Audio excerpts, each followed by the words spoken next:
আসসালামু আলাইকুম। আশা করি ভালো আছেন সবাই। কিন্তু আমি আজকে ভালো নেই, কারণ হচ্ছে রাত্রে বনবিড়াল অর্থাৎ গারোয়া আমার কবুতর লফটে আক্রমণ করেছিল।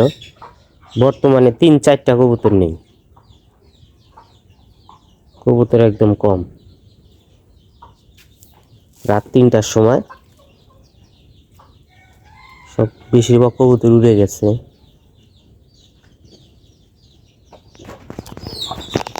এই যে এই জায়গায় থাকে 2টা কবুতর, একটা বাচ্চা, আর এই পাশে থাকে একটা দুরানি কবুতর কালো।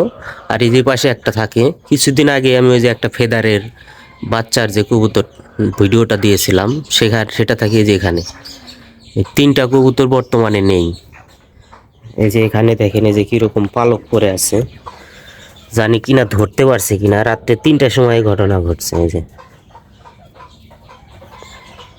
খুব মারাত্মক একটা অবস্থা। আর এই প্রাণীটার নজরে একবার পড়ে গেলে কবুতর রক্ষা করা খুব মুশকিল হয়ে যায়।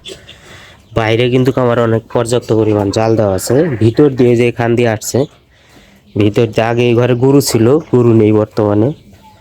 এখান দিয়ে আসছে, এসে যে খোপের উপর উঠছে, এটা মুরগির খোপ, দেশি মুরগির। এখান দিয়ে উঠে এই যে আক্রমণ করেছিল এখানে। এই খোপটা আজকে সরিয়ে ফেলতে হবে। বাহিরে যে এরকম জাল দিয়ে রাখছি, বাহিরে আক্রমণ করার সাহস পায় না এই যে জাল দেখে। আজ কতদিন হলো মানে যে গারোয়াটা বনবিড়ালটা বাড়ির চতুর সাইডে ডাকাডাকি করে, সেজন্য আমি এই যে ভয়ে যে এরকমভাবে জাল দিয়ে রাখছি, যাতে বাহির থেকে আক্রমণ না করতে পারে। বাহির থেকে আক্রমণ না করে সে ভিতর থেকে আক্রমণ করছে। এই দেখেন, হয়তো বা ধরে ফেলেছে একটা, যেহেতু সকালে উঠেই দেখি যে কবুতর নেই। রাত্রে 3টা বাজে এই ঘটনাটা ঘটেছে। এই যে এখানেও পয়রা দেখেন,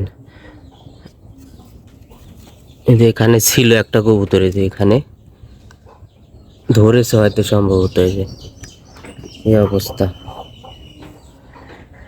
শেষ, কবুতরের আর রক্ষা হলো না। এই গারোয়ার একবার নজর পড়ে গেলে মাশাআল্লাহ বাচ্চাগুলো অনেক বড় হয়েছে। এই পাশেও বাচ্চা, মাশাআল্লাহ। কবুতর এখন রক্ষা করা অনেক মুশকিল হয়ে যাবে, কঠিন হয়ে যাবে আমার জন্য। কারণ হচ্ছে এই প্রাণীটা খুব ভয়ঙ্কর একটা প্রাণী। এই বনবিড়ালি কবুতরে আক্রমণ করে বেশি, অন্য কোনো কিছু আক্রমণ করে না। তার কবুতরের প্রতি লোভ বেশি। দেখেন কি অবস্থা করে রাখছে, দেখেন পালকের অভাব নেই।